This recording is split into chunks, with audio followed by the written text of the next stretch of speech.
ഇടതുപക്ഷ രാഷ്ട്രീയം ഇന്ത്യയിൽ കൂടുതൽ ശക്തിപ്പെടേണ്ടത് നമ്മുടെ രാജ്യത്തിൻ്റെ വളർച്ചയ്ക്ക് ആവശ്യമാണ്. രാജ്യത്തെ ഇടതുപക്ഷത്തിൻ്റെ പൊതുവായ സ്ഥിതി, ആ സ്ഥിതി സംബന്ധിച്ച് ഉയർന്നു വരുന്ന ഏതൊരു വിമർശനത്തെയും ഞാൻ സ്വാഗതം ചെയ്യുകയാണ്. ആ വിമർശനങ്ങൾ ഇടതുപക്ഷം കൂടുതൽ ശക്തിപ്പെടണമെന്നും ഇടതുപക്ഷം ശക്തിപ്പെട്ട് പുതിയൊരു ഇന്ത്യ സൃഷ്ടിക്കാൻ സാധിക്കണം എന്നും ആഗ്രഹിക്കുന്നവരെ കുറ്റപ്പെടുത്താനേ സാധിക്കില്ല.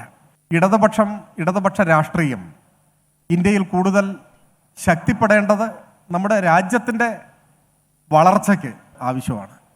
എന്നാൽ അതിനനുസരിച്ച് ഇടതുപക്ഷം ശക്തമായി വരുന്ന ഒരു പ്രതീക്ഷാ നിർഭരമായ അന്തരീക്ഷം ഇപ്പോൾ എന്ന് പറഞ്ഞാൽ നമ്മൾ എപ്പോഴും നോക്കുക, കഴിഞ്ഞ പാർലമെന്റ് ഇലക്ഷനാണല്ലോ നോക്കുക, അത് വെച്ച് നോക്കിയാൽ ഉണ്ടോ എന്ന് ചോദിച്ചാൽ അതില്ല എന്ന് തന്നെയാണ്.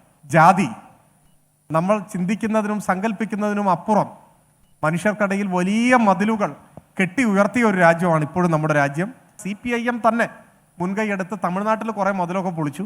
പക്ഷെ അതൊക്കെ ഒരു അറ്റമായിട്ടേ ഉള്ളൂ. രാജ്യത്തൊക്കെ ഇപ്പോഴും മതിൽക്കെട്ടുകൾക്കകത്ത് തന്നെയാണ് മനുഷ്യരുള്ളത്. അവിടെ പുതിയൊരു ഇന്ത്യ രചിക്കാനുള്ള ഉത്തരവാദിത്വം ഇടതുപക്ഷത്തിനുണ്ട്. അതിനുള്ള കരുത്ത് ഇന്ന് ഇടതുപക്ഷത്തിനുണ്ടോ എന്ന് ചോദിച്ചാൽ ഉണ്ടെന്ന് പറയാൻ സാധിക്കില്ല. കരുത്താർജിക്കും എന്ന് ഞാൻ പ്രതീക്ഷിക്കുന്നു.